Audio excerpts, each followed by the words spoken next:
दर्शकहरू नमस्कार। एबिसी वाचमा यहाँहरूलाई हार्दिक स्वागत छ। म अनन्त अनुराग। मुलुक यति बेला एमसीसी को तरङ्गले तरङ्गित बनेको छ। राजनीतिक दलहरूभित्र एमसीसीले एक किसिमको भय उत्पन्न गराएको छ। सत्तारूढ घटकभित्र एमसीसीकै कारण यो गठबन्धन भत्किने पो हो कि भने एक किसिमको भय र त्रास उत्पन्न भएको देखिन्छ। यद्यपि गठबन्धनका नेताहरूले यो गठबन्धन लामै समयसम्म निर्वाचन तिनै तहको निर्वाचनसम्म जाने विषयमा ढुक्क हुन आग्रह गरिरहँदा त्यसभित्र डर र त्रास पनि मिसिएको सजिलै अनुमान गर्न सकिन्छ। सत्तारूढ घटकका प्रमुख दल नेपाली कांग्रेस सत्तारूढ गठबन्धनभित्रै संसदबाट एमसीसी पास गराउने एकलौटी रूपमा अगाडि बढाउने निर्णयले सत्तारूढ गठबन्धनभित्र संशय पनि उत्पन्न गराएको छ। तर अर्कोतर्फ प्रमुख प्रतिपक्षी दल नेकपा एमाले पनि साक्षी किनारा बस्दै एमसीसी को रमिता सत्तारूढ गठबन्धनभित्रको यो खेललाई निहालिरहेका छन्। एमसीसी पास हुने वा फेल हुने विषय एउटा प्रसङ्ग होला, तर एमसीसी को वरिपरि राष्ट्रिय राजनीति घुमिरहँदा सबले आफ्नो अनुकूलताको अवस्थालाई अहिले आकलन गरेर बसिरहेका छन्। मुलुकलाई चाहिने निर्वाचन हो जुन जेठ 4 गते नै गर्ने प्रधानमन्त्रीज्यूले यसअघि नै बताइसक्नु भएको छ। सत्तारूढ घटक दलहरू बीचमा निर्वाचन गर्ने कुरामा असहमति नभए तापनि कहिले गर्ने विषय भने प्रमुख विषय हो। निर्वाचन गराउने विषय अगाडि बढिरहँदा पहिला संविधान अनुसार ऐन कानुन संशोधन गर्ने विषय पनि उठेको हो।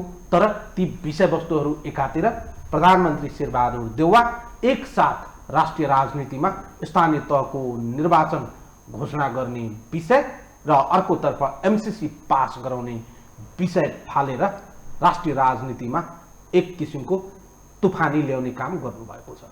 सबैले आफ्नै तरिकाले व्याख्या र विश्लेषण गरिरहँदा एमसीसी पास गराउने र फेल गराउने विषय राष्ट्रिय रूपमा सहमतिको विषय बन्न सक्छ वा सक्दैन, त्यसै पनि एमसीसी संसदभित्र प्रवेश गर्दा सभामुखज्यूको आफ्नो एउटा स्ट्यान्ड क्लियर रूपमा सार्वजनिक भएको छ, जुन स्ट्यान्डलाई लिएर बौद्धिक जमात राजनीतिक दल पनि असन्तुष्टि व्यक्त गरिरहेका छन्। संवाद गर्नेछु दुईजना राष्ट्रिय राजनीतिका युवा नेताहरू हामीसँग हुनुहुन्छ।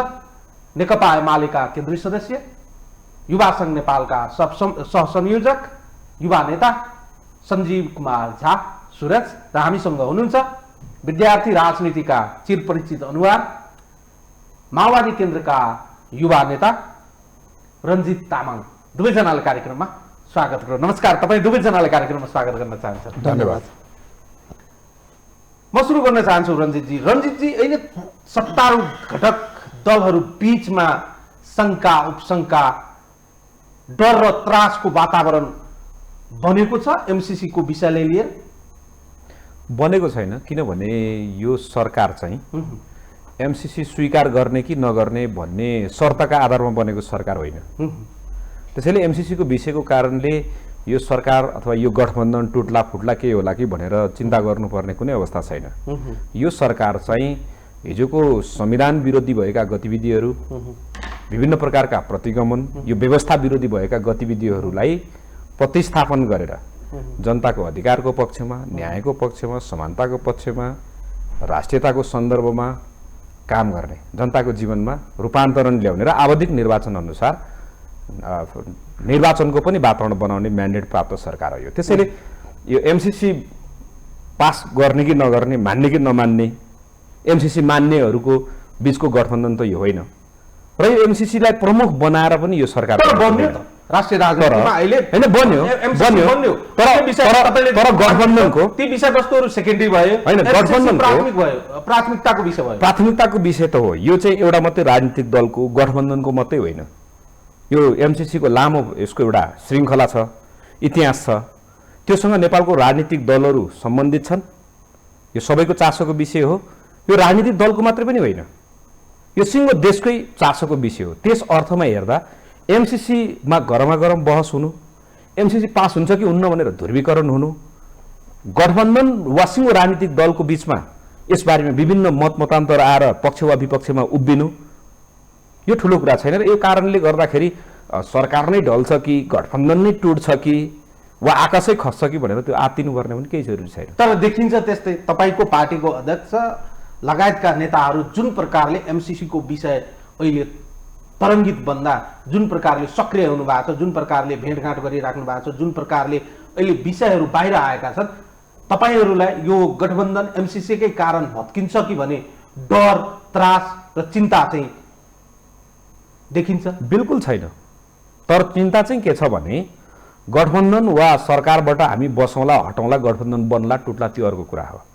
राष्ट्रियता कमजोर होला कि, देशको राष्ट्रिय सुरक्षामा समस्या आउला कि, देशको स्वाभिमान कहीँ गिर्ला कि, हामीले सजगता नअपनाउँदा, हामीले बुद्धिमत्तापूर्ण ढङ्गले काम नगर्दा देशको राष्ट्रियतामा कहीँ समस्या आउला कि, र भौगोलिक हिसाबले हामी, सामरिक हिसाबले हामी जुन ठाउँमा छौँ, आज विश्वका चाहिँ शक्तिशाली राष्ट्रहरू अथवा भूमण्डलीकृत आजको समयमा महाशक्ति राष्ट्रहरू जसरी अगाडि बढिरहेका छन्, त्यो गौतम बुद्ध जन्मिएको हाम्रो देशमा एउटा युद्धको केन्द्र बन्ने वातावरण बन्छ कि, त्यसले सिङ्गो हाम्रो राष्ट्रियता नै धरापमा पर्छ कि भन्ने चिन्ता चाहिँ आम चासोको विषय हो। हिजो ल्याउँदा अर्थमा छलफल हुन्छ, हिजो ल्याउँदा त प्रचण्डकै पालामा प्रधानमन्त्री हुनुहुँदा यो विषयवस्तुहरू अगाडि बढेका हुन्। हिजो ल्याउँदा अन्य प्रधानमन्त्रीहरू पनि हुनुहुन्थ्यो, तर यो विषयवस्तुहरू बढाउने दलले नै यस्तो भनिरहँदा हिजोका दिनमा एमसिसीमा सहमति जनाएर गल्ती पो गरियो कि भन्ने चाहिँ बुझाइ हो। होइन, त्यस्तो छैन। सहमति होइन, विभिन्न श्रृङ्खलामा एमसिसीको बारेमा बहस भएको छ र विभिन्न समय अवधिका सरकारहरूले एमसिसीको प्रक्रियामा आफूलाई उपस्थित गराएको छ। अब यसलाई पास गर्ने कि नगर्ने, यसलाई स्वीकार गर्ने कि नगर्ने भन्ने विषयमा राजनीतिक दलहरूका बिचका फरक बुझाइहरू छन्, फरक धारणाहरू छन्। त्यस विषयमा सबै राजनीतिक दलहरूले अझै गम्भीरतापूर्वक र मसिनो छलफल गरेर मात्रै एमसिसी जस्तो परियोजनाको सन्दर्भमा निर्णय लिनु उपयुक्त हुन्छ।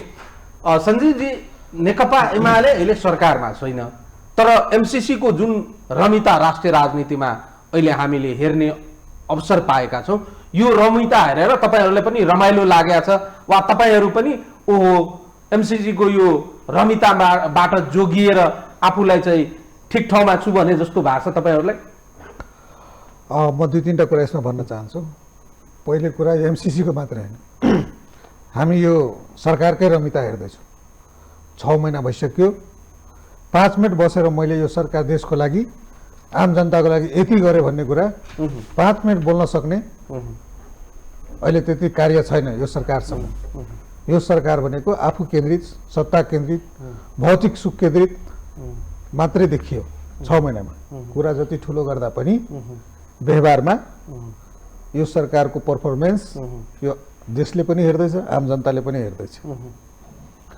अर्को कुरा, यो चुनावकै विषयमा गए तापनि अब चुनाव त तपाईँ सुन्नु नै भयो, सरकारका गठबन्धनका नेताहरू, सरकारहरूका राम्रै पोजिसनमा भएका मान्छेहरू, कोही चैतमा गरौँ, कोही फागुनमा गरौँ भने संविधानलाई नै कुल्चेर जाने स्थिति थियो। तर तपाईँ पत्रकार मित्रहरू, कानुन व्यवसायीहरू, नागरिक समाजका अगुवाहरू, राजनीतिक दलका सचेत युवाहरूको खबरदारीले गर्दाखेरि अहिले पनि एउटा पोजिसन के आएको छ भने सुनिएको छ कि निर्वाचन आयोगलाई जेठ 4 मा गर्छु भनेर, तर पनि विश्वस्त हुने अवस्था छैन। किनभने यो सरकारसँग देशको जनता कुनै पनि रूपमा विश्वस्त छैन। अब कुरा एमसिसी को ल्याउनु भयो तपाईले।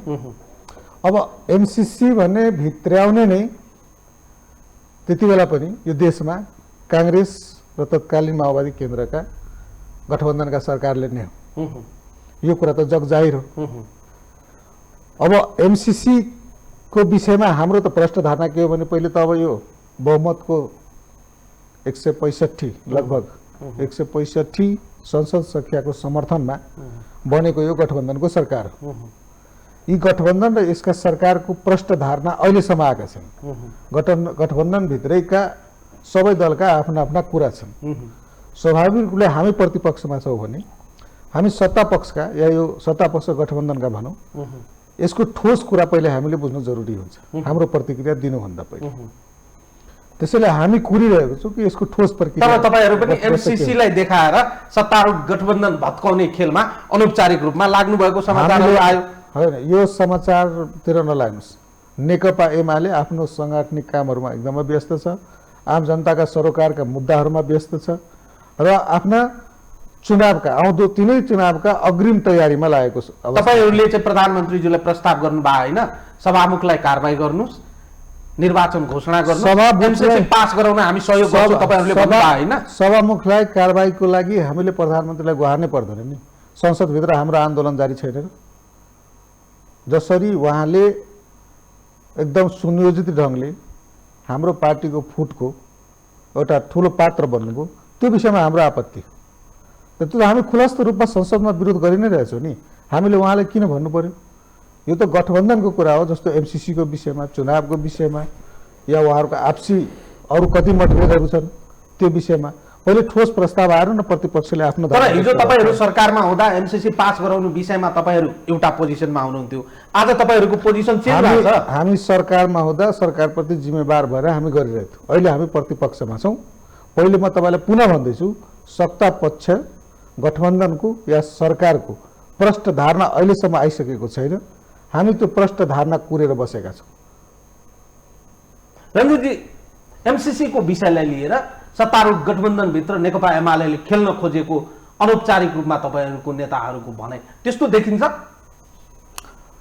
अब नेकपा एमाले र माओवादी केन्द्रको विभाजनको मूल कारण नै एमसीसी हो यो एमसीसी को श्रृङ्खला त आफ्नो ठाउँमा छ तर अघिल्लो सरकार एनी हाउ एमसीसी पास गर्न चाहन्थ्यो र ऊ अहिले के चाहिरहेको दुईटा कुरा चाहिरहेको छ एउटा ऊ एमसीसी जुन कुनै मूल्यमा पास गर्न चाहन्छ शक्ति केन्द्रलाई रिजाएर हामी यो एमसीसी को पक्षमा छौं भन्ने कुरा ऊ देखाउन चाहन्छ यही बेलामा ऊ चाहिँ उसले बुझेको छ कि माओवादी केन्द्र कुनै पनि मूल्यमा एमसीसी स्वीकार्ने जस्ताको तस्तै स्वीकार्ने पक्षमा छैन जसको कारणले गर्दाखेरि पार्टी विभाजनसम्मको स्थिति पैदा भयो भनिसके पछाडि एकातर्फ गठबन्धनले सत्ता छिनेकोमा एमालेलाई निकै ठुलो रुवावासी छ सत्ता छोडेर बस्नु परेको उहाँहरूलाई एउटा रुवावासी छ त्यस अर्थमा यो सत्ता यो गठबन्धन भत्काउने एउटा उपयुक्त समय र अवसर यो हो भनेर उहाँहरूले हेरेर बस्नु भएको छ त्यस अर्थमा खेल्ने चलखेल गर्ने सभामुख हटाऊ यो हटाऊ भन्दै अहिले सभामुख हटाऊ त्यस पछाडि मन्त्री हटाऊ अर्थमन्त्री हटाऊ त्यसपछि अन्य उहाँहरूको कुरा चाहिँ प्रधानमन्त्री नै हटाऊ र आफै हो भन्ने नै हो एउटा एकातर्फ त्यो छ तर अर्को कुरा चाहिँ उहाँहरू के हो भने राष्ट्रियताको विषयमा उहाँहरू जतिसुकै जहाँ जे भने पनि एमसीसी परियोजनाको सन्दर्भमा त्यो भित्र अनेकौं कुराहरू छन् हिजो पार्टी एउटै हुँदाखेरि हामीले कार्यदल बनाएर पनि कार्यदलले पनि यो जस्ताको तस्तै पास गर्नु हुँदैन भन्यो त्यसमध्येको एकजना कार्यदलको सदस्यले चाहिँ 15 बुँदाको लामो फरक मत राख्नुभयो त्यो सबै कुरालाई हेर्दाखेरि तत्कालीन पार्टी एक हुँदाखेरि पनि पार्टीको बहुमत हिस्साले वा पार्टीले निर्माण गरेको कार्यदलले चाहिँ एमसीसी जस्ताको तस्तै पास गर्दा देशको राष्ट्रिय अस्मितामा असर पुर्याउँछ र यो चाहिँ यो सुदूर भविष्यसम्म यसले असर पुर्याउने एउटा रणनीतिक परियोजना भएको हुनाले यस बारेमा हचुवाको भरमा जस्ताको तस्तै हामीले निर्णय लिनु राष्ट्रको निम्ति यो घातक हुन्छ एमसीसी को जो 500 मिलियन चाहिँ डलरको जुन प्रलोभन एउटा हरियो घाँस देखाइएको छ त्यसमा त्यसलाई हेरेर अथवा त्यसमा लोभिएर हामीले कतिपय कुराहरूलाई हाम्रो गरिबी होला दरिद्रता होला समस्या होला एउटा कुरा छ तर त्यो कुरालाई हेरेर राष्ट्रियता हामीले बिक्री गर्न सक्छौं कि सक्दैनौं जस्ताको जस्तै आँखा चिम्लेर साइन गर्न सक्छौं कि सक्दैनौं भन्दा हामीले त्यो सक्दैनौं भनेर भनेको हुनाले उहाँहरूले चलखेल गर्न खोज्नु भएकै छ तर फेरि हामी के कुरामा छौं भने गठबन्धन एउटा ठाउँमा छ हाम्रो आफ्नो राजनीतिक अथवा चाहिँ धारणा र दृष्टिकोणहरू सबैको आफ्नो आफ्नो फरक छ यद्यपि एमसीसी को सन्दर्भमा उहाँहरूले भन्नुभयो जस्तो गठबन्धन नै टुट्छ भने हामीलाई यसमा गठबन्धन नटुटोस् भन्ने कुरा छैन सकेसम्म हामी सर्प मर्ने लठी नभाँचिने विधिमा जाउँ भन्ने हो हाम्रो गठबन्धन भित्र किसिमको तुस तर पलायो त एमसीसी तर हामीले हाम्रो पार्टीको लिडरशिपलाई चाहिँ के भनेको छ नेपालीहरुको एउटा पोजिसन छ नेपाली कांग्रेसको एउटा पोजिसन छ बैठक बस्दा त तपाईहरु चाहिँ सहयोग गरे गर्नुस् यसको पक्षमा आउने भए आउनुस् विपक्षमा आउने भए आउनुस् यो त संसदमा अब अगाडि बढ्छ तपाईहरु जे गर्नुहुन्छ गर्नुस्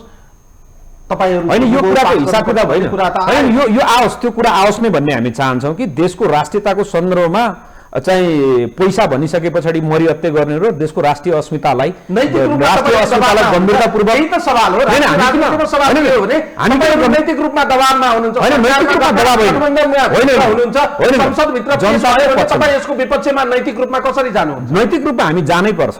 हामीले हाम्रो नेतृत्वलाई भनेको छ त्यो नैतिक रूपमा जानुपर्छ।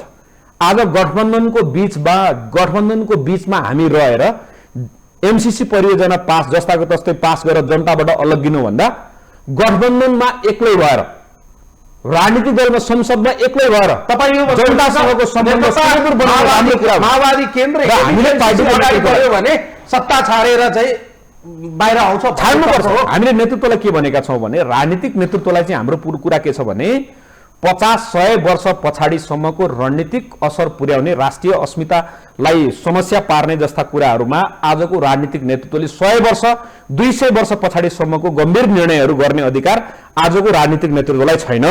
जो जीवनको उत्तरार्धतिर हुनुहुन्छ उहाँहरूलाई हाम्रो पुस्तालाई समेत बन्द कुनै गरी हामीभन्दा पछाडिको पुस्तालाई समेत बन्द कुनै गरी कुनै पनि निर्णय गर्ने छुट कुनै राजनीतिक दल र त्यो राजनीतिक दलको नेतृत्वलाई छैन। त्यो कुरा नयाँ पुस्ताले मान्दैन। हाम्रा वीर नेपालीहरूले खुकुरीले लडेर स्थापित गरेको हाम्रो सीमा र भूगोल एउटा मात्रै हस्ताक्षरले पराधीन बन्ने स्थिति भयो, त्यो हामीलाई स्वीकार्य छैन। एक नम्बर कुरा। 2 नम्बर कुरा हामीले पार्टीको नेतृत्वलाई के भनेको भने तपाईँ संसदमा अलग्गिनुहुन्छ, एक्लै हुनुहुन्छ, तपाईँ एक्लै हुन तयार हुनुहोस्। तपाईँलाई चौतर्फी दबाब छ, तपाईँ दबाब झेल्न तयार हुनुहोस्। तपाईँलाई मार्ने, तपाईँलाई चाहिँ अलग्याउने, अनेकौं मुद्दा लाउने, विभिन्न गर्ने, नङ्ग्याउने विभिन्न षड्यन्त्र हुन्छ अन्तर्राष्ट्रिय लेभलबाट। यो नगर्दा त्यो सामना गरेर त्यो दबाब झेल्न तपाईँ तयार हुनुहोस्, तर जनताको विपक्षमा घात नगर्नुहोस्। सत्ताको चाहिँ यो चाहिँ सत्तामा बसेर सरकारमा बसेर यो एमसीसी जस्ता गलत निर्णयहरू नगरेर हामीले हाम्रो नेतृत्वलाई फर्केर हेर्नुहोस् त। हाम्रो कुरा यही हो। तपाईहरूले अलिकति फर्केर हेर्नुहोस् त। उत्तर वा दक्षिणको कुरा सुनेर एमसीसीलाई विरोध गरे जस्तो छैन, देखिँदैन नेकपा माओवादी केन्द्रले। यसमा यस्तो छ, म तपाईँलाई भन्न चाहन्छु, तपाईहरूका पार्टी अध्यक्षले चाहिँ कुनै एउटा देशका नेतासँग चाहिँ 1-1 घण्टा चाहिँ अनलाइन संवाद गर्नुहुन्छ, त्यसपछि चाहिँ उग्र रूपमा एमसीसी को विरोध गर्नुहुन्छ। यसको अर्थ चाहिँ के बुझौँ? बिल्कुल यदि त्यसरी माओवादी केन्द्रले चाहिँ एमसीसी को विरुद्ध बोलेको चाहिँ अरू कुनै अमुक राष्ट्रको कारणले, राष्ट्रसँग चाहिँ रिलेसनको कारणले भन्ने के त्यस्तो अर्थ गएको छ भने हामी भन्न चाहन्छौँ हाम्रा छिमेकी राष्ट्रहरू, चाहे त्यो चाइनाले होस्, चाहे त्यो इन्डियाले होस् वा अरू नजिकैको अरू कुनै राष्ट्रले देशको राष्ट्रिय अस्मिताको विरुद्धमा कहीँ दायाँ बायाँ भयो भने हामी आज एमसीसी को विरुद्धमा जसरी बोलिरहेका छौँ, हाम्रो राष्ट्रिय अस्मिताको सन्दर्भमा हामी यत्तिकै जिम्मेवारपूर्वक अरू विषयमा पनि हामी बोल्छौँ र त्यत्तिकै कडा शब्दमा हामी त्यसको भत्सना पनि गर्छौँ र विरोध पनि गर्छौँ। यो कुरा म तपाईँलाई भन्न चाहन्छु, 1 नम्बर कुरा। दोस्रो नम्बर कुरा, आजको विश्वको जुन भौगोलिक हिसाबले विश्वका चाहिँ शक्तिशाली राष्ट्रहरू अथवा चाहिँ आजका यो चाहिँ शक्ति केन्द्रहरू आज जसरी विभिन्न ढङ्गबाट बजारको, राजनीतिको, सिद्धान्तको वा अरू विभिन्न कुराहरूको जुन चाहिँ प्रतिस्पर्धामा छन्, त्यो प्रतिस्पर्धालाई हेर्दा आज हामी दुईटा ठुला र सबभन्दा धेरै जनसङ्ख्या भएको देशहरूको बीचमा छौँ। त्यो दुईटा देशको बीचमा बस्दाखेरि आज हामीले ती दुईटा देशहरूबाट राष्ट्रलाई कसरी बचाउने, राष्ट्रको राष्ट्रिय अस्मितालाई कसरी सुरक्षित राख्ने, यहाँको हाम्रो आर्थिक, सामाजिक, सांस्कृतिक चाहिँ रूपान्तरण र विकासलाई कसरी गर्ने एउटा त्यो पक्ष छ भने अर्को कुरा आज उहाँहरूको बीचमा शक्ति केन्द्रको बीचमा जुन लडाईँ हुँदैछ त्यो लडाईँमा हामी हाम्रो देशको प्रयोग हामी चीनलाई पनि हुन दिन्नौँ, हामी भारतलाई पनि नहोस् भन्ने हामी चाहन्छौँ र हामी अमेरिकालाई पनि देखिन्छ समय सापेक्ष रूपमा ढल्केर हामी संसारभरिका अनुकूल हामी पञ्चशीलको आधारबाट हामी संसारभरिका सबै देशहरूसँग आफ्नो कूटनीतिक सम्बन्ध स्थापित गर्न चाहन्छौँ। हामी कुनै पनि देशप्रतिको देशको गुणगान गाउने, त्यसको वकालत गर्ने वा कसैको कठोर विरोध गर्ने हामीले होइन। तर होइन, म तपाईँलाई आरोप के छ भने तपाईहरुमाथि के आरोप छ भने सभामुखज्यूलाई पनि तपाईहरुले ब्याकिङ गर्नु भएको छ, सभामुखज्यूलाई पनि इन्फ्लुएन्स पारेर तपाईँ संसदमा एमसीसी नबढाउनुस् भनेर दबाब दिनु भएको छ। होइन, त्यो त स्वाभाविक हुन्छ नि। सभामुख एउटा राजनीतिक दलबाट जानु भएको हो भन्ने कुरा कसैलाई भ्रम छ र? सभामुख कुनै एउटा अमुक पार्टीबाट आउनुभएको उहाँ मात्रै होइन अरू सबै सभामुखहरू त्यही प्रक्रियाबाट आउनुभएको यसमा कसैलाई भ्रम छ र?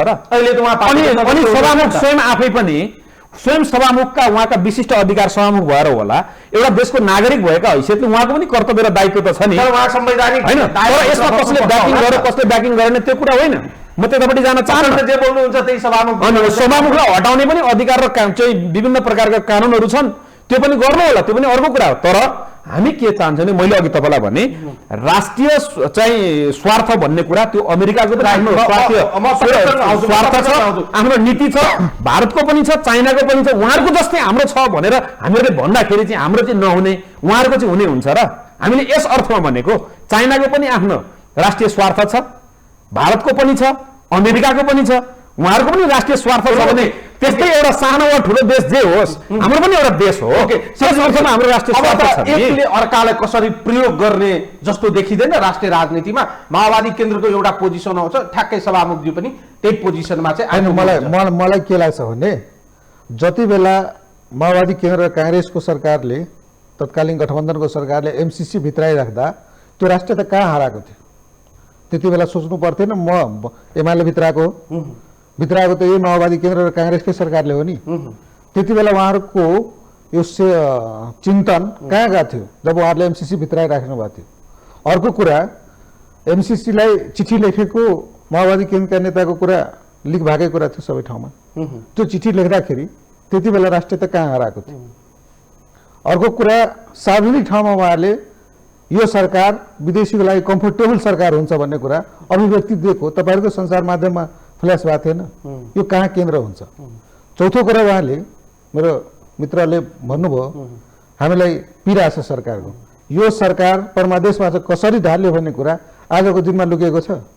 एउटा न्यायाधीशले अर्को न्यायाधीशलाई मेल गर्दाखेरि आफै लेखेको छ कि हामी संविधानको दायराभन्दा बाहिर गएर त्यो सरकार ढालेको हो भन्ने कुरा र कसको इन्ट्रेस्टमा के भयो न्यायालयमा भन्ने कुरा आज छट्टाछुल्लो छैनन्। नेकपा एमाले त अहिले पनि अब निस्किने बेला पनि भनेको छ अहिले पनि भनेको छ चुनावमा जाऊ जे नीति हुन्छ जे परिणति हुन्छ जे परिणाम हुन्छ हामी त स्वीकार्न तयार छ नि चुनावमा जाउँ नि त। अब अहिलेसम्म त फ्र्याक्चर म्यान्डेटलाई प्रयोग दुरुपयोग गरिएको जे रिजल्ट आएको छ राष्ट्रसभाले चेतावनी अब त जाने सोझै जनतामा हो नि स्थानीय निकाय र दुनियाँ लगायत। चौथो कुरा कुरोको स्ट्यान्ड हुनु पर्यो। म एउटा सानो घटना भन्छु केही दिन पहिले भर्खरै यही गठबन्धनको सरकारका एकजना महिला मन्त्रीले प्रभावशाली महिला मन्त्रीले गौर हत्याकाण्डका कुरा गरे। म तपाईँलाई स्मरण गर्न चाहन्छु किनभने तपाईँ पनि त्यही प्रदेशबाट पढ्नुहुन्छ। त्यो गौर हत्याकाण्डमा निर्दोष बहिनी दिदी भाइहरू जो एउटा अमुक पार्टीका कार्यकर्ता थिए सम्भवतः उहाँहरूसँग जनयुद्ध पनि लड्यो होला ती कार्यकर्ताहरूलाई नरसंहार गरी मारिएको थियो। नरसंहार गरी मतलब विभत्स त्यो कुरा तपाईँ सम्झेर पनि कल्पना पनि गर्न सक्नुहुन्न र त्यो शब्द हामी टेलिभिजन उच्चारण पनि सक्दैनौँ त्यसरी मारिएका थिए। त्यो विषयलाई उहाँलाई गौरवका साथ भन्यो यो नरसंहार मैले गरेछु स्वीकार्य मैले गरेछु र फेरि गराउँछु र तपाईँलाई आश्चर्य लाग्ला त्यो दुईटै दल यही गठबन्धनमा छ तर त्यो डिफेन्स गर्न हामी आउनुपर्छ किनभने त्यो नरसंहारलाई हामीले कहिले जायज मानेको थिएन। तर उहाँहरूले एक शब्द बोल्नु भने आफ्नै ती साथीभाइहरूको विषयमा जो त्यहाँ विभत्स हत्या गरिएको थियो तपाईँले सुन्नुभयो उहाँहरूबाट एक शब्द सुन्नुभयो भनेको स्वार्थ उहाँहरूको यति स्वार्थ मिल्दाखेरि उहाँहरू यति हदसम्म जानुहुन्छ भने आफ्ना हिजो त्याग तपस्या दिएर खुन पसिना इभन जान प्राण दिएर बनाएका पार्टीका ती साथीहरूको हक अधिकार र मृत्युवरण पछि पनि उहाँको संवेदना समेतमा एक शब्द बोल्न सक्नुहुन्न यतिसम्म तल उहाँहरू स्वार्थको लागि जानुहुन्छ। मार्ने फोरम मरिने माओवादी कार्यकर्ताहरू थियो अगुवा लडाइँ लडेका थिए यो भादो मार्का पनि होइन मलाई लाग्छ जनयुद्ध लडेका साथीहरू मरेका थिए बढी त्यसमा तर उहाँहरूको एक शब्द निस्केन भनेको हामी टिभीमा मिडियामा शब्दलाई राम्ररी प्रयोग गरेर हुँदैन व्यवहारमा के हुन्छ बोल्यो त यो गठबन्धन सरकारको प्रधानमन्त्रीले बोल्दाखेरि उहाँहरूको शब्दमा एक पटक पनि लिपु लेखहरूको विषयमा उच्चारण भएको थियो भ्रष्टाचारको विषयमा उच्चारण भएको थियो एक शब्द पनि भएको थियो। अनि तपाईँ हामीलाई भन्नुहुन्छ हामी रमिताहरू प्रतिपक्ष त हामी प्रतिपक्षमा छौँ। म तपाईँलाई पुनः भने एमसीसीको विषयमा हामी प्रतिपक्षमा हुँदा हाम्रो स्ट्यान्ड के हुनुपर्छ भने यी एमसीसी छिराउने यी एमसीसी ल्याउने यी एमसीसी को नाउँमा घोषित अघोषित सरकार बनाउनेहरूका स्ट्यान्ड के हो पहिले त्यो क्लियर आउनु पर्यो नि त। अहिले कुनै अमुक विषयमा उहाँहरूको इन्ट्रेस्ट नमिल्यो होला, बनाउँदा नि हामीलाई सोधेर गठबन्धन बनायो होइन, तोड्दा नि हामीलाई सोधेर बनाउनु हुन्न। हामीलाई यो गठबन्धनले फरकै पर्दैन, किनभने यो सरकार गए पनि अब हामी निर्वाचन वर्षमा छौँ। तपाईँ ढुक्क भएर हेर्नुहोस्। तर यो गठबन्धन त तपाईँहरूको विरुद्धमा हो नि त, विरुद्धमा हो भने म तपाईँलाई भन्छु यो गठबन्धन बन्ने हो नि, तपाईँहरूलाई धुलो पिठो गर्नलाई यो गठबन्धन बन्ने हो। आफै भइरहेछ धुलो पिठो। हाम्रो के प्रब्लम छ? हामी त निर्वाचन वर्षमा छौँ। हाम्रो राजनीतिक दलका हाम्रो त सारा शक्ति केन्द्र अब निर्वाचनमा छ। स्थानीय तहको लगभग सम्भवतः कहीँ बेइमानी गर्नुभयो भने घोषणा गर्नुहुन्छ उहाँले भनेको जस्तो होइन। त्यसपछि तुरुन्तै सङ्घको आउँछ, प्रदेशको। यो त निर्वाचन वर्ष हो नि। र नेकपा एमाले नेपालको सबैभन्दा ठुलो दल हो र आफ्नो अस्तित्व कायम राख्न र योभन्दा अझै जुन हामी बोलेछौँ कि हामी निर्वाचनबाट बहुमत लिएर सिंहदरबार फेरि मूल ढोकाबाट पस्छौँ, यसरी भेन्टिलेसनबाट पस्दैन भने त स्वाभाविक रूपले हाम्रो त सारा शक्ति अहिले निर्वाचन केन्द्रित छ। हाम्रा सचिवालयका मिटिङहरू हेर्नुहोस्, हाम्रा जनवर्ग सङ्गठनका मिटिङ हेर्नुहोस्, पार्टीका मिटिङहरू हेर्नुहोस्। हामी त टोटली निर्वाचनमुखी अहिले हाम्रा निर्णयहरू गरेर हामी निर्वाचनमा लागेका छौँ। लडाइँ त यहाँ हो, कसको के मिलेको छैन, कसले कति लिएछ फिर्ता गर्न सकेको छैन, गठबन्धनभित्रका यिनीहरूको के स्वार्थ मिलेको छैन। तर मैले के भने एउटा सिम्पल इक्जाम्पल एउटा मैले तपाईँलाई दिने, स्वार्थ मिल्दा आफ्ना कार्यकर्ताका विवश हत्याको विषयमा एक शब्द पनि बोल्न सक्दैन। तपाईँहरू पनि राम्रा राम्रा कुरा गर्ने, यी सबै कुरा गरिरहँदा संसदलाई चल्दै नदिने, देशलाई चाहिँ ठप्प पार्ने काम तपाईँहरूको भूमिका छैन। सुन्नुहोस्, अगाडि बढाउनु पर्दैन। संसद हामी के सरकारबाट तुरुन्त हट्न बित्तिकै हामीले गरेका थियौँ? संसद हामीले तुरुन्तै अवरोध गरेका थियौँ? हामी संसद चल्न दिएका थियौँ? हाम्रो संसद कति बेलादेखि अवरुद्ध भयो? जब इन्टेन्सनली सभामुख जस्तो पात्र एउटा पार्टी फोराउन आफ्नो सक्रिय भूमिका हेराउनु भयो, त्यसपछि हाम्रो त्यहाँ आपत्ति भएको हो। अर्को कुरा मेरा मित्रले भन्दै थियो एमसीसीको कारण नेकपा एमाले फुट्यो, नेकपा फुट्यो तत्कालीन। म पुनः भन्न चाहन्छु, एकपल्ट पुनः जाऊ त्यो दस्तावेजमा। एमसीसीको कारण होइन, एमसीसी केपीले ल्याएको पनि थिएन।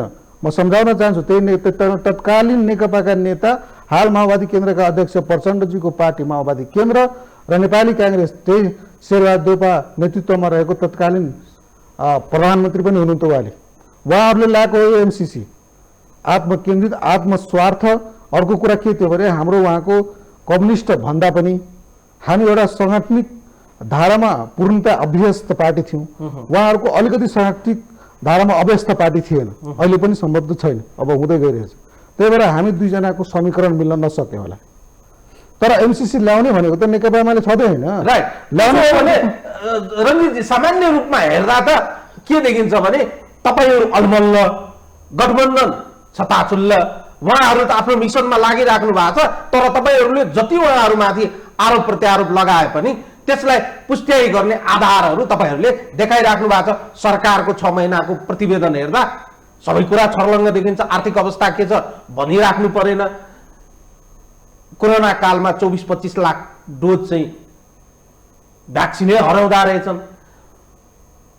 करप्सनका केस फाइलहरू अगाडि बढाउनुको सट्टा त्यसलाई चाहिँ फिर्ता पठाइदिने काम गरे। 96 अर्ब, मैले बिचमा टोके, 96 अर्ब अहिले दाताले दिने रकम यो सरकारले लिन पाएको छैन।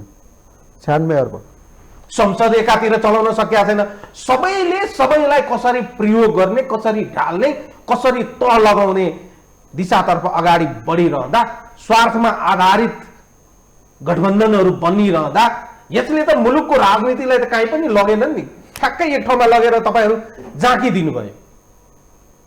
यस्तो छ, यो कस्तो छ भने एकातर्फ उहाँहरू एमसीसीको पक्षमा हुनुहुन्छ, संसद अवरुद्ध गरेर आफैले पटक पटक विघटन गरेको संसदमा उहाँहरूलाई छिर्न पनि लाजमर्दो भइरहेछ। नैतिक हिसाबले संसदमा छिर्न पनि उहाँहरूलाई गाह्रो छ। नगरौँ उहाँहरूलाई एमसीसी कुनै हालतमा पास गर्नुपर्छ भन्ने छ। अघि साथीले भन्नुभयो एमसीसी कसले ल्यायो कसले ल्याएन, ठिक ल्यायो बेठिक ल्यायो त्यो अलग कुरो हो। हामी कहीँ अलमलमा छैनौँ। म तपाईँलाई क्लियर गर्न चाहन्छु कि हामी अलमलमा छैनौँ। एमसीसी जस्ताको तस्तै जे परियोजना, जे उद्देश्य, जे कार्यक्रम, जे त्यहाँको कानुनी आधारहरू बनाइएको छ त्यो आधारमा एमसीसी जस्ताको जस्तै पास गर्न सकिँदैन। यो माओवादी केन्द्र स्पष्ट छ, हिजो पनि थियो, आज पनि छ र भोलि पनि यो रहनेछ।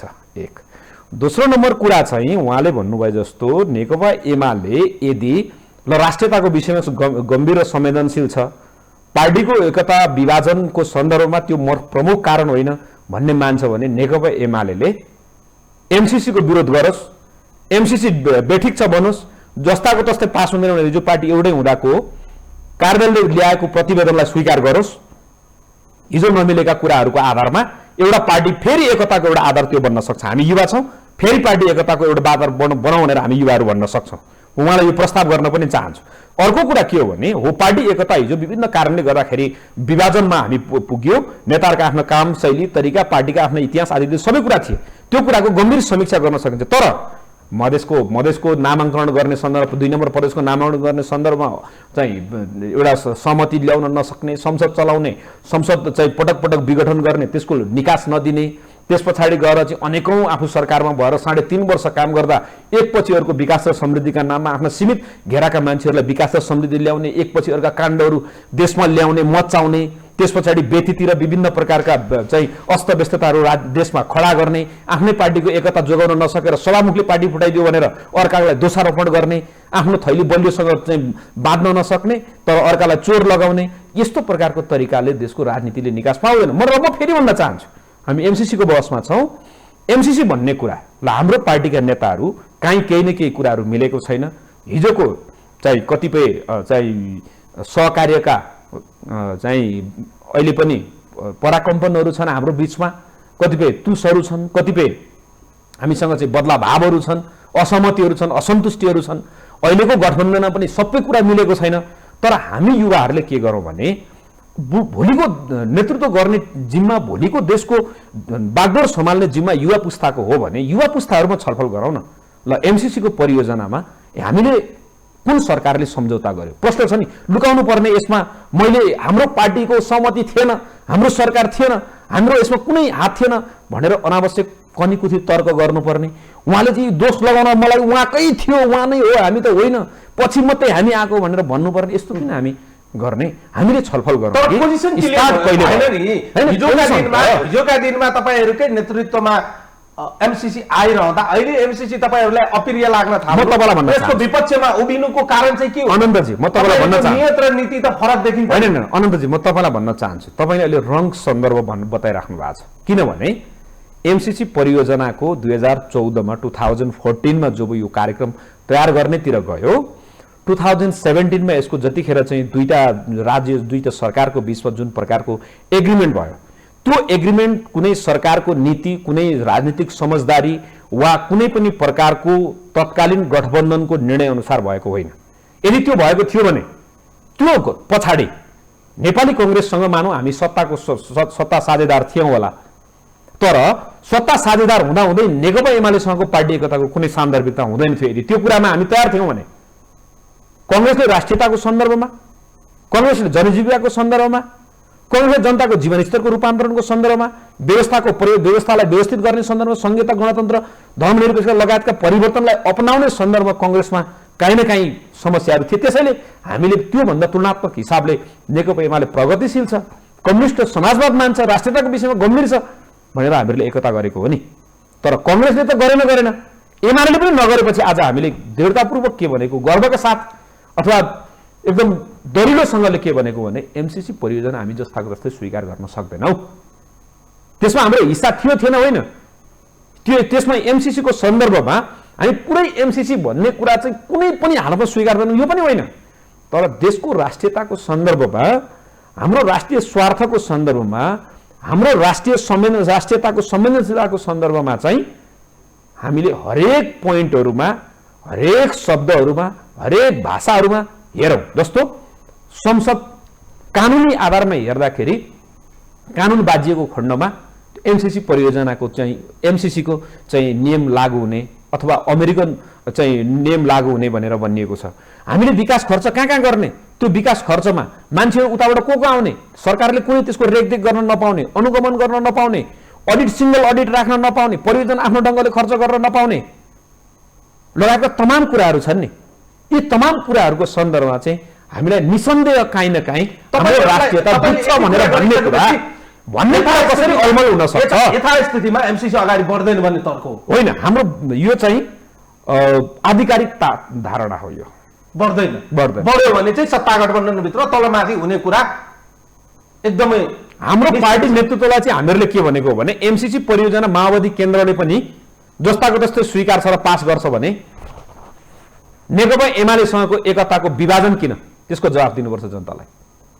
सञ्जीवजी, राजनैतिक दलहरू चाहिँ यसको विषयमा पक्ष र विपक्षमा बहस गर्नु सामान्य विषय होला, तर पार्लियामेन्ट्री सिस्टममा चाहिँ सभामुखको पनि एउटा संवैधानिक दायरा चाहिँ क्रिएट गरेका हुन्छ।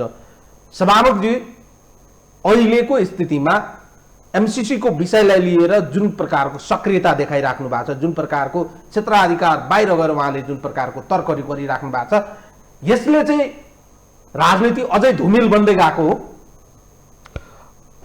मैले चाहिँ दुई तीनवटा कुरा राखेँ, यहाँ साथीको दुई तीनवटा अझै कुरा पनि आयो। अब केपी ओली सरकारमा भएको विकास, जीडीपी ग्रोथ, हजारौँ पुल, 8-8 लेनको सडक, सुरुङ योग, रेल मार्ग, अब कति गनाउँ भने तपाईँ पुरै टाइम जान्छ होइन। जीडीपी ग्रोथ कति थियो भन्ने कुरा सबैलाई थाहा छ। अहिले गठबन्धन सरकारको अर्थतन्त्र जीडीपी ग्रोथ के हो भने पनि सबैलाई थाहा छ।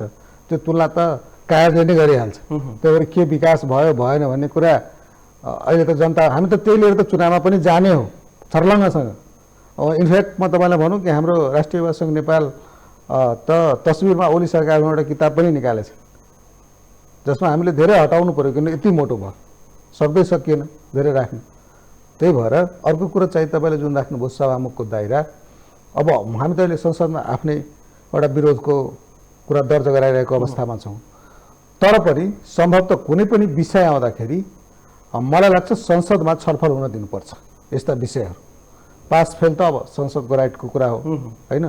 सभामुखले आफ्नो रुलिङ गर्न पाउँदैन, किन सभामुख त निष्पक्ष छैन भन्ने कुरा त कैयौँ प्रमाणहरूदेखि आइसकेको छ नि त। उहाँलाई त एउटा सर्टेन पार्टीबाट, जस्तो उहाँले त साथीले स्वीकार्ने नै हो कि स्वाभाविकले यो त कसैलाई नभनौँ कि उहाँले एउटा अमुक पार्टीबाट आएको छैन भन्ने कुरा। अमुक पार्टीको लाइन के हो त्यसरी सभामुख हुबहु हिँड्ने भने यो कुरा फेरि सभामुखको संवैधानिक दायराभित्र हुँदैन। जस्तो हाम्रै केसमा पनि अब सरिता गिरीलाई हटाउँदा त 24 घण्टा पनि लागेको थिएन। उहाँहरूकै एकता प्रक्रियामा उहाँहरूबाट प्रभु साट, टोपबहादुर राईमाझी, लेखराज भट्ट जस्ता नेताहरू आएपछि मलाई लाग्छ 48 घण्टामा उहाँले लिस्ट टाँसिसक्नु भएको छ। तर हामीले कारबाही गर्दाखेरि उहाँले तबसम्म लिस्ट या त्यो विषयमा बोल्नु भएन जबसम्म कि निर्वाचन आयोगले त्यसलाई मान्यता दिएन। त्यही हामी कारबाही गरेको टाउकोलाई गनेर।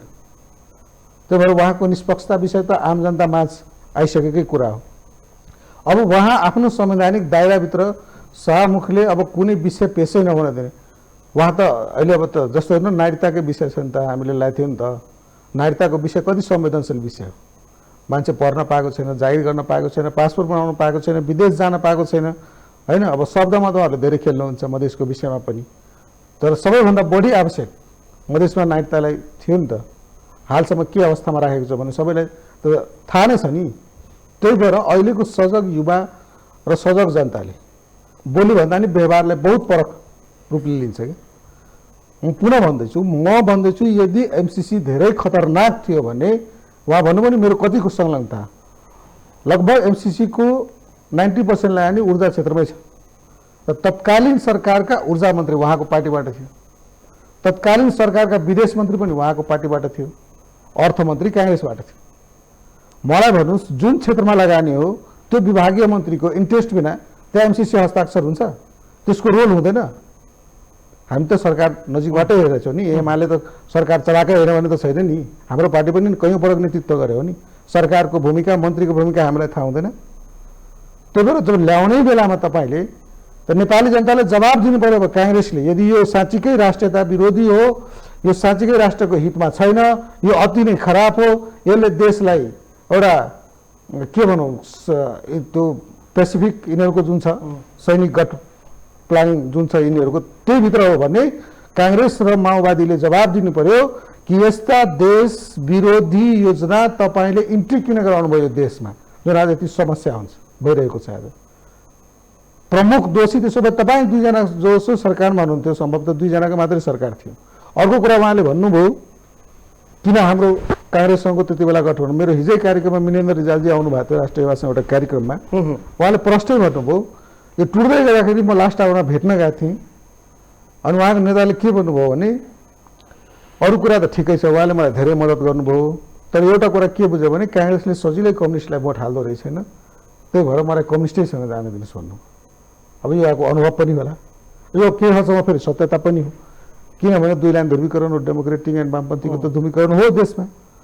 यो त कतैसम्म सत्य पनि उहाँले बोल्नुभएछ फेरि यो कुरा त्यति सजिलो हुन्न त्यो कुरा यो गठबन्धन तर उहाँले जब बोल्दै गर्दा कि यो गठबन्धनको सरकार नै कम्फोर्टेबल हुन्छ तपाईँ कसको सहारा कसको लगानीमा यो परमादेश ल्याउनु भने आज त एउटा छताछुङ्ग छ नि त न्यायपालिकाबाट छताछुङ्ग भएको छ नि त आज देशका जनताले बुझिरहेछ अब तपाईँले उसलाई फिर्ता दिनुपर्ने बोनस अब दिनुहोस् आज आएर ठुलो कुरा गरेर हुन्छ देशमा छिराउने तपाईँ गर्ने तपाईँ आगो लगाउने तपाईँ आगो लगाइसकेपछि यो आगोले अब पुरै जङ्गल डाल्छ भनेर बोलेर अगाडि अगाडि त्यो साधु बन्न पाइन्छ र अहिले पहिले त्यसको दोष लिनुहोस् जो मान्छे यदि एमसीसी खराब हो भने एमसीसी ल्याउने पार्टीहरू एमसी ल्याउने सरकारहरूले नैतिकता आधारमा जनताको सामने गएर पहिले माफी माग्नुहोस् जनतालाई भन्नुहोस् कि मैले गल्ती गरेको छु रञ्जितजी ठ्याक्कै देखियो के भने तपाईँहरू एउटा पोजिसन क्लियर गरिदिनु क्लियर के भनिदिन्छु भने 2014 मा उहाँले ऊर्जा मन्त्रीको जो कुरा गर्नु त्यो उहाँको नेता राधा गेवाली त्यस बेला ऊर्जा मन्त्री हुनुहुन्थ्यो 2014 मा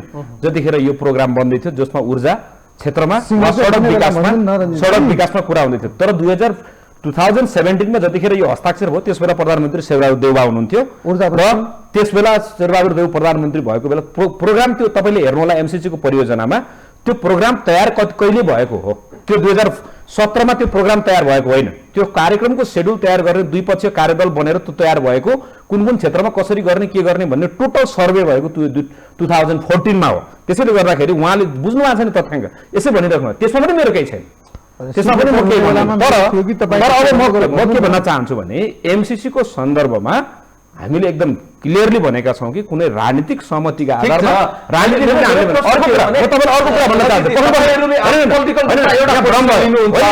तपाईको पार्टीको हिजोका नेता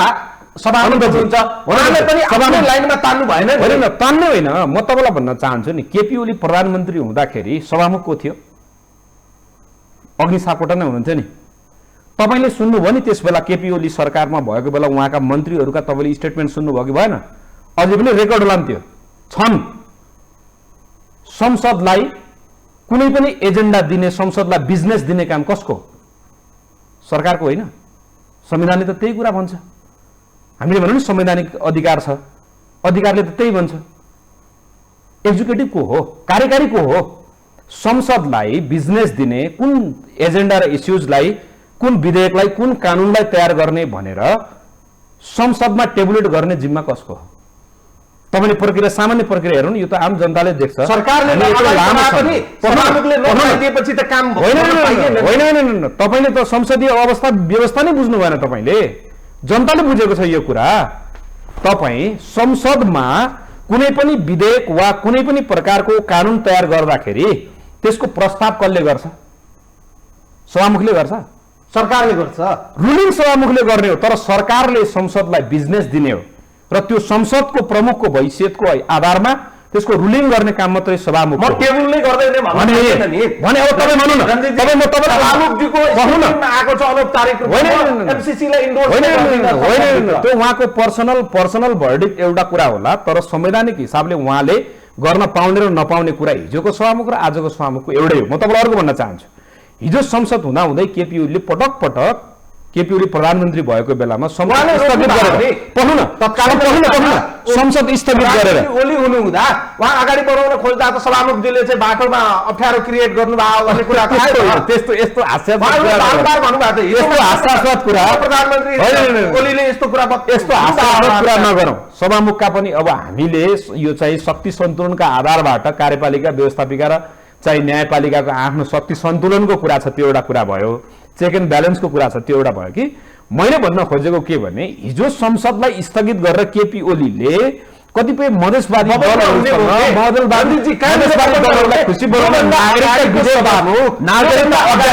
अध्यादेशहरू ल्याएको होइन पढ्न सुन्नु न म भन्न चाहन्छु क्या ल मानव सभामुखले संसद स्थगित गर्नुभयो नियत राख्नुभयो कुनै दलप्रति वफादार हुनुभयो सरकारले हिजो संसद स्थगित गरेर अध्यादेश ल्याएको होइन यो आजको सरकारले अध्यादेश ल्याउन सक्दैन र पढ्नु न सभामुखले नि तपाईले भनेकै आधारमा सभामुखले संवैधानिक दायरा नाग्नुभयो कुनै राजनीतिक दल वा कुनै चाहिँ एजेन्डा प्रति उहाँ चाहिँ समर्थक वा विरोधी देखिनु हो प्रष्टाप्रष्टि नियत देखियो उहाँको भने सरकारसँग अर्को कानुनी बाटो खुल्ला छैन र यो कुरा सरकारलाई थाहा छैन र तर तपाईँ अलिकति पछाडि थाहा छ नि? फर्किनुहोस् त योभन्दा अगाडि म पछाडि फर्केर तपाईँलाई भन्दैछु सुन्नुहोस् है म तपाईँलाई पछाडि फर्केर भन्दैछु सभामुख हुनु केपी ओली प्रधानमन्त्री भएको बेलामा संसद स्थगित गरेर सभामुखलाई छलेर अध्यादेशहरू विभिन्न अध्यादेशहरू ल्याएको होइन जुन अध्यादेश केही दिन पछाडि 5-6वटा अध्यादेशहरू निष्क्रिय हुँदैछन् तिनै अध्यादेश ल्याएको होइन र 6 महिना अगाडि भनौँ न तपाईँ हेर्नु न तपाईँ र आज हामी जे भनिरहेका छौँ नि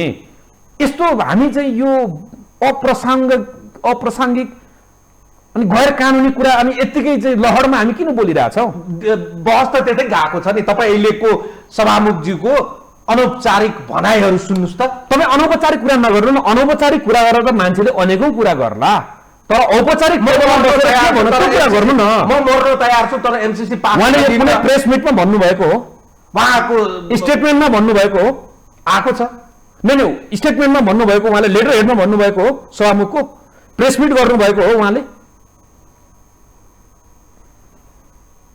केलाई आधार मान्ने तर तपाईँ यस्तो कुरा गर्ने हो हेर्नुहोस् न होइन यस्तो कुरा गर्ने हो महाराजज्यू तत्कालीन अवस्थामा चाहिँ यस्तो कुरा गर्ने हो सुन्नु न यस्तो कुरा आयो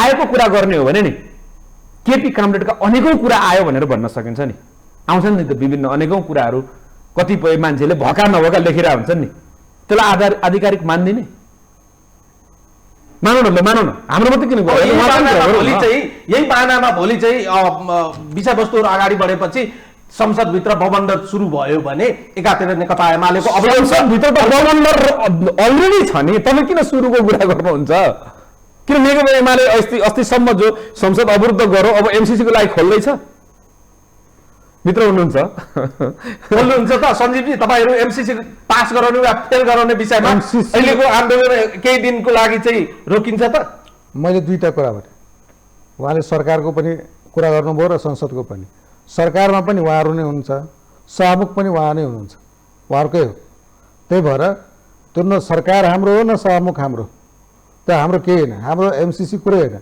हाम्रो जे कुरामा हामी संसद अवरोध गरेका छौँ त्यो कुरा जनता सामु प्रष्ट जबसम्म त्यो कुराको सम्बोधन हुँदैन त्यसको निष्कास निस्किँदैन नेकपा एमाले संसदभित्रको आन्दोलन आफ्नो कुनै पनि हिसाबले स्थगन गर्दैन तर तपाईँको पार्टीको एकजना नेताले आज चाहिँ एउटा कार्यक्रममा के बोल्नुभयो भने काङ्ग्रेसले यदि सभामुखको विरुद्धमा चाहिँ इम्पिचमेन्ट ल्याउँछ भने महाभियोगको प्रस्ताव ल्याउँछ भने हामी समर्थन गर्छौँ हात उठाएर बस्नु भएको छ हाम्रो माग त्यो हो नि सभामुख संवैधानिक हिसाबले निष्पक्ष हिसाबले गएन उहाँले त्यो पदको मर्यादा कायम गर्नु भएन उहाँ कुनै विशेष व्यक्तिप्रति बढी इमान्दारिता हेराउनु भयो प्रभावित हुनुभयो हाम्रो माग त्यही हो नि त तर त्यसअनुसार यदि सभामुख विरुद्ध अभियोग महाभियोग आउँछ भने स्वाभाविक रूपले हामी समर्थन गर्छौँ हाम्रो त माग त्यो हो कि त्यो सभामुखलाई हटाउनुहोस् के सभामुखले असंवैधानिक काम गरेको छ पटक पटक हामीलाई जब हामीले दादा जनादेशमा जब फ्र्याक्चर म्यान्डेट भयो भने अहिले पनि मेरो साथीले प्रतिगमन जस्तो शब्द युज गर्नुभयो अस्ति के गर्नुभयो र प्रचण्डजीले पहिले संसदको 1 साल पहिले नै चुनाव गराऊ भनेर उहाँ प्रस्ताव लगाए होइन यो त आधिकारिक हो नि यो त उहाँले आफ्नो मुखले बोल्नु भएको छ नि मिडियामा यो त आफ्नो मुखले नै बोल्नु भएको छ नि पहिले संसदको चुनाव गरौँ 1 साल पहिले त्यही कुरा हामी भने त हाम्रो कुरालाई त तपाईँहरूले अनुमोदनै गर्नुभएको छ अर्को कुरा एमसीसी भनेको विषयमा नेकपा एमालेको अहिले केही धारणा छैन ढुक्क हुनुहोस् नेकपा एमाले पहिले सत्ता पक्षको स्ट्यान्ड क्लियर भएपछि मात्रै आफ्नो धारणा बनाउने हो सभामुखको विषयमा हाम्रो स्ट्यान्ड क्लियर छ यस विषयमा एकदम क्लियर हुनुहोस् मेरो कुनै नेताले एमसीसीको आडमा स्थानीय तहको निर्वाचन गराउँछु भनेर प्रधानमन्त्रीजीले त भन्नुभयो तर एमसीसीको यो बहसले स्थानीय तहको निर्वाचन पनि पर धकेल्ने जस्तो देखिन्छ आज मात्रै निर्वाचनको मिति घोषणा गर्ने चाहिँ बताइएको थियो तर आज पनि घोषणा भएन स्थानीय तहको मितिलाई अब उहाँले सार्ने स्थिति नै छैन संविधानले अब संविधानको कुरा त कसैले उ गर्दैन किनभने त हामी सबै मिलेरै बनाएको छौँ सबैले त्यसको संहिता ल्याएको छौँ नि संविधानले स्थानीय निकायको रिक्ततालाई कल्पनै गरेको छैन त्यही भएर उहाँले त्यही समयमा गराउनु पर्ने उहाँको संवैधानिक हुन त फेरि म अर्को एङ्गलबाट पनि आउँछु किनभने शेरबहादुरजीको इतिहास त राम्रो छैन यस्ता असंवैधानिक काम गर्नेहरूमा उहाँ जहिले पनि नम्बर 1 हुनुभएको छ। विगत पनि यो पुरै डेमोक्रेसी राजामा बुझाउने पनि त्यही शेरबहादुर देउपा हुनुहुन्थ्यो भने उहाँबाट त्यो आश नगर्न पनि सकिन्छ भन्ने होइन। तर अहिले यो गणतान्त्रिक नेपालमा संवैधानिक व्यवस्थालाई कुल्चेर उहाँ जान सक्नुहुन्न। त्यसैले स्थानीय तहको चुनावमा उहाँलाई भनेकै मितिमा भनेकै समयमा त्यो डेडलाइनमा अब 5 दिन पहिले गर्नुहुन्छ कि 1 दिन पहिले गर्नुहुन्छ कि 3 दिन पहिले गर्नुहुन्छ त्यो सरकारको विषय हो। एमसीसी र निर्वाचन स्थानीय तहको निर्वाचन गराउने शर्तमा यदि यो गठबन्धन निर्वाचन गराउने हाम्रो तपाईहरुले चाहिँ अहिलेको देउवा सरकारलाई भर्ती गर्नुहुन्छ। निर्वाचन गराउने हाम्रो शर्त किन हुन्छ? निर्वाचन गराउने बाध्यकारी व्यवस्था हो, त्यो संवैधानिक व्यवस्था हो, त्यो त्यसको लागि शर्त हुन्छ र निर्वाचन जो भए पनि गराउनु पर्छ। निर्वाचन संवैधानिक कुरा हो, त्यो आवधिक निर्वाचन कसैले शर्तहरू रूपमा लान सक्छ? मेरो कुरा माने भने निर्वाचन गराउँछु नत्र नगराउँछु। भने अहिलेको यो सरकारलाई कांग्रेसको सरकारलाई तपाईहरुले चाहिँ एमसीसी पास गराउन सघाउनुहुन्छ र सरकार जोगाइदिने आश्वासन दिए जस्तो देखिन्छ। पहिले गठबन्धन भत्किएर कुन रूप लिन्छ के लिन्छ तत्कालीन राजनीतिक अवस्थामा हाम्रा नेतृत्वहरूले त्यति बेला निर्णय लिने हो के। त्यही भएर अहिले गठबन्धन छ नि। तपाईहरु भन्नुहुन्छ हामी चाहिँ खेलिराखेका छैनौं गठबन्धन भित्र टुटी जाओस् भनेर फुटी जाओस् भनेर, तर चाहिँ फेरि सदिच्छा चाहिँ राख्नुहुन्छ यो फुट्यो भने चाहिँ हामी चाहिँ सहयोग गर्छौं। यो बनेको बेला नै हाम्रो सरकार थिएन, यो फुटेको बेला पनि हाम्रो सरकार हुँदैन। कसरी बन्यो भन्ने कुरा पनि सबैलाई थाहा छ। अब कसरी फुट्ला भने पनि छताछुङ्ग होला। उहाँहरूको आपसको कुरा नफुरोस् न त। हाम्रो पार्टीको नेताहरू गठबन्धनको मिटिङमा बसेर उहाँहरू नै बस्ने हो नि। उहाँहरूको के कुरा मिल्छ के कुरा मिल्दैन त्यो उहाँहरूको सरकारको विषय हो। आज आफै गठबन्धन भएको सरकारको विपक्षमा हाम्रा युवा नेता मित्र बोल्दै हुनुहुन्छ नि, हामीले बोल्न बनायो र? त्यो एमसीसी सरकारले संसदमा लगाउने कुरा सरकार हाम्रो हो र उहाँहरूकै सरकार हो नि, उहाँहरूले नै बनाएको सरकार हो नि। इनफ्याक्ट शेरबहादुर देउपाजीको त घरमा गएर त्यहाँ प्रधानमन्त्री बनिदिनुहोस् भनेको कुरा छताछुङ्ग होइन, उहाँहरूले बनाएको प्रधानमन्त्री हो नि। त्यो विषय हाम्रो सरकारले किन हुन्छ? तपाईँ एमालेलाई किन ल्याउनुहुन्छ? एमालेको विषयमा भन्नुहुन्छ भने म तपाईँलाई पुनः प्रश्न गरिदिन चाहन्छु। जबसम्म सत्ता पक्षको स्ट्यान्ड क्लियर हुँदैन त्यसपछि एमालेको स्ट्यान्ड हुँदैन। हामी प्रतिपक्षमा छौँ नि। किनभने मानिलिनुहोस् उहाँहरू त 165 जना हो नि त। उहाँको 165 जनालाई हामी किन चाहिन्छ पास गर्नु हो भने? यदि उहाँले पासै गर्न खोज्यो भने हाम्रो आवश्यक पर्छ र? उहाँ आफै बहुमत भने पास गर्न सक्नुहुन्छ। बिजनेस लाने कुरा छ भने सभामुख उहाँहरूको, सरकारमा पनि उहाँहरूको, दुईटैतिर त उहाँहरूकै हो नि त। त्यही त मैले सुरुमै प्रश्न गरेँ। तपाईहरुलाई चाहिँ गठबन्धन टुट्दा पनि तपाईहरुलाई रमाइलो भइराखेको छ, नटुट्दा पनि तपाईहरु ताली बजाइराख्नु भएको छ। हामी त हाम्रो पार्टी अब यो निर्वाचन वर्ष हो, यो वर्षमा सबै तहका निर्वाचन हुन्छन् र यो संसदीय राजनीतिमा एउटा राजनीतिक दलको, त्यसमा पनि नेपालको सबैभन्दा ठुलो राजनीतिक दल स्वाभाविक रूपले उसले आफ्नो तयारीमा लाग्छ। हाम्रो त सारा योजना, हाम्रो सारा ध्यान, हाम्रो सारा केन्द्र संगठन विस्तार, संगठन शुद्धिकरण, निर्वाचन केन्द्रित रणनीति हामी त त्यसमा लागेको छौँ। एमसीसी के गर्ने, सरकारमा के लाउने, दुनियाँ के गर्ने भने त उहाँहरू गर्दै हुनुहुन्छ नि बैठकमा। मार्नुभन्दा अगाडि चाहिँ रन्जीतजी सोध्छु, यो गठबन्धनको औचित्य अब लगभग समाप्त हुने दिशातर्फ अगाडि बढ्यो होइन त? एमसीसी को पास वा फेल सँगै यो गठबन्धन चाहिँ लगभग चाहिँ अन्त्यतिर पुगेको छ। यो गठबन्धनको समाप्ति प्राय निश्चित छ। अनि धमिलो पानीमा माछा मार्ने तयारी गरिरहेकाहरूलाई यो एमसीसी को कारणले गठबन्धन टुटोस् भन्ने होला, तर एमसीसी को कारणले यो सरकार टुट्दैन फुट्दैन। यसको दायित्व अझै छ। यसको दायित्व संविधानको रक्षा गर्ने, यो व्यवस्थाको कार्यान्वयन गर्ने, चुनाव गराउने र चुनाव सकिसके पछाडि एउटा फ्रेस ढंगबाट नयाँ चाहिँ म्यान्डेट प्राप्त, नयाँ वातावरण पहिला सरकारै नटिक्ने स्थिति बन्यो। तपाईँ चिन्ता किन गर्नुहुन्छ? यो सरकार टिकेन भने त हामीले भने संवैधानिक हिसाबले प्रधानमन्त्रीजी स्वयंले भन्नुभयो, तपाईहरु चाहिँ हामीले भने जस्तै यो सरकारमा होबहु चाहिँ हस्ताक्षर गर्नु वा सहयोग गर्नु भएन भने भोलि गठबन्धन नरहन सक्छ है। गठबन्धन नरहेर के हुन्छ? राष्ट्रिय सरकार बन्छ अथवा एउटा काम चलाउ सरकार बन्छ, नयाँ फ्रेस चुनावमा जानुपर्ने हुन्छ। उहाँहरूलाई आफैले विघटन गरेको, दुई पटक विघटन गरेको संसदमा छिर्न पनि लाजमर्दो भइरहेछ फेस सेभिङको लागि। चाहिँ हामीले अर्को नयाँ अर्ली इलेक्सनको पनि तिर जाने कि बरु यो डेडलक राख्नुभन्दा भनिरहेछौँ, त्यसको पनि बाटो खुल्छ। 6 महिना पछाडिको अर्को निर्वाचनमा राष्ट्रपतिले घोषणा गर्नुहुन्छ संवैधानिक कानुनी कुरा यही हो। चिन्ता के को लागि छ? तर तपाईँहरू पनि अनौपचारिक रूपमा निर्वाचन सार्न पाए, केही दिन त लाग्नुभयो, तर केही जोर छ। तपाईँलाई म क्लियर के भनिदिन्छु भने हामी निर्वाचन सार्नुपर्छ भन्नेमा छैनौँ। आज एक थरी मानिसहरूलाई यो चुनाव सार्दाखेरि अरूले सबै जित्छन्, नसार्दा हामीले सबै जित्छौँ भन्ने उहाँहरूलाई जे लागेको छ नि, हामी उहाँहरूको अग्नि परीक्षा यो जति सक्दो छिटो होस्। यो कोभिड आदि इत्यादि सबै कुरा कानुनी प्रक्रियामा विगतमा 3 चरणमा निर्वाचन भएकोले संवैधानिक कानुनी कतिपय अडचनहरू छन्, त्यो सबै कुराको छिनोफानो गरेर चुनाव चाहिँ जति सक्दो चाँडो गरौँ र जनताले सबै कुराको हिसाब राखेको छ, चिन्ता छैन हामीलाई। त्यसमा जनताले हाम्रो हिसाब 0 राखेको छ, हामीलाई स्वीकार्य छ। हामी यो व्यवस्थामा, यो संविधानमा, यो परिवर्तनमा हामी आइसकेका छौँ। हामीलाई अरू कसैले जितेर जनताले विश्वास गरेर फेरि दियो भने हामीलाई केही हेर्नु छैन, केही भन्नु छैन। यो सारा वितण्डाका बावजुद पनि जनताले फेरि विश्वास गरेर दियो, गर्यो आदि इत्यादि भने उहाँहरूलाई हामी शुभकामना बनाउँ, अरू कसैलाई शुभकामना बधाई बनाउँला। हामी त्यसमा जान चाहन्छौँ।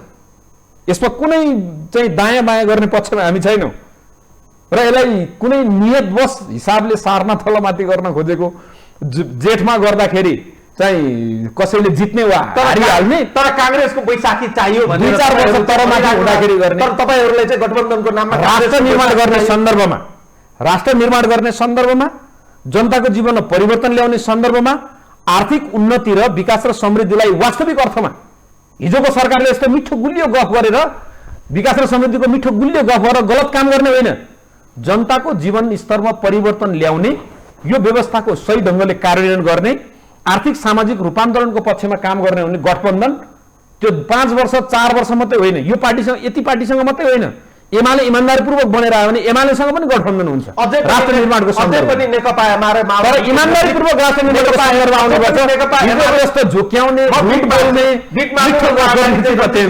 नेकपा एमाले र माओवादी केन्द्र बीच चाहिँ गठबन्धन हुने अपेक्षा र परिकल्पना गर्न सकिन्छ। उहाँहरू जनताप्रति साँच्चै अर्थमा, मुखमा होइन, गफमा होइन, साँचो अर्थमा जनताप्रति इमानदार हुनु पर्यो, राष्ट्रप्रति इमानदार हुनु पर्यो। उहाँको व्यवहार शैली, बोल्ने तरिका र चित्र र चरित्र भन्छ नि, त्यसको मेल हुनु पर्यो। र उहाँहरू कम्युनिस्ट भन्नुहुन्छ, उहाँहरू आफूलाई समाजवादी भन्नुहुन्छ नि र राष्ट्रवादी भन्नुहुन्छ नि, त्यो कुरामा उहाँ इमानदारीपूर्वक उभिन्छु भनेर जब उहाँले प्रमाणित गरेर देखाउनुहुन्छ, तथ्यहरूले, त्यो घटनाहरूले, सन्दर्भहरूले त्यो कुरा जहिले प्रमाणित गर्छ, त्यो भने फेरि गठबन्धन हुन सक्छ। उहाँको कुरामा तपाईँ सहमति जनाउनुहुन्छ?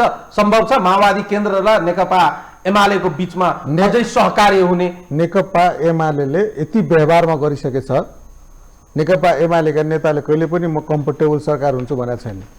अरू विषयमा पनि नेपालको शिर यति उच्च राखेको छ आफ्नो कार्यकालमा, सरकारको नेतृत्व गर्दा यो पुरै देश देखेको छ। अर्को कुरा, नेकपा एमालेलाई कसैको बैशाखीको सहारा छैन।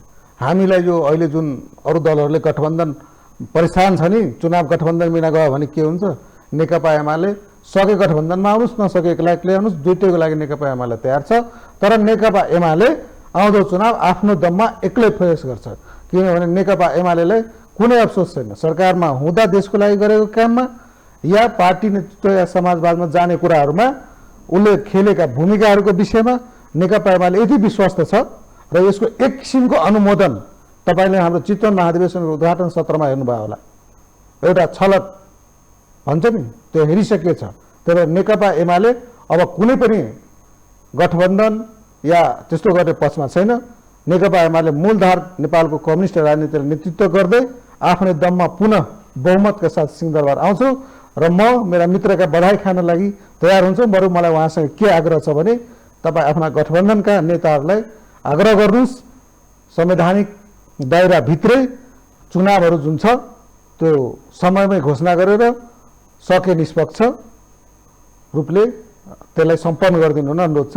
बाँकी हामी पनि भन्दैछौँ उहाँले जस्तै जनतामै छोडिदिउँ, हामी पनि त्यही भन्दैछौँ। किनभने एड गर्नुहुन्छ बिट मार्नुभन्दा अगाडि रञ्जितजी, तपाईँहरू स्पर्धा सिंगल आउनुहुन्छ कि ग्रुपमा आउनुहुन्छ? होइन, हामी त सिंगल वा गठबन्धन एजेन्डा र मुद्दामा मिल्यो भने हामी गठबन्धनमा पनि त्यसमा आपत्ति छैन। एजेन्डा र मुद्दा मिल्नेहरूको बिचमा हाम्रो एकता, कतिपय एकता पनि हुन सक्छ, कतिपय गठबन्धन पनि बन्न सक्छ एजेन्डा र मुद्दाका आधारबाट। र हामीलाई कुनै दम्ब पनि छैन, कुनै घमण्ड पनि छैन। तर हामी के चाहन्छौँ, हामीले के कुरा बुझेका छौँ भने हामी नै गाउँमा घरमा जनताको आम बिचमा पुगेका छौँ। आज केही फेरि साथीहरूलाई पुरै चाहिँ बादशाहको नयाँ लुगा जस्तो चाहिँ जे कुराको महसुस भइरहेको छ नि हामी यो कुरा टेस्ट गर्न जति सक्दो चाँडो जाउँ भन्ने हामी चाहन्छौँ। म तपाईँ दुवैजना युवालाई धन्यवाद दिन चाहन्छु समय र संवादको लागि। यहाँसम्म आइदिनु भयो, तपाईँ दुवैजनाले धन्यवाद र आभार प्रकट गर्न चाहन्छु। तपाईँलाई पनि धेरै धेरै धन्यवाद। धन्यवाद दर्शकहरू, आजको लागि यति नै। सम्बडी युनिक लाइनमा पनि बिदा दिनुहोस्। नमस्कार।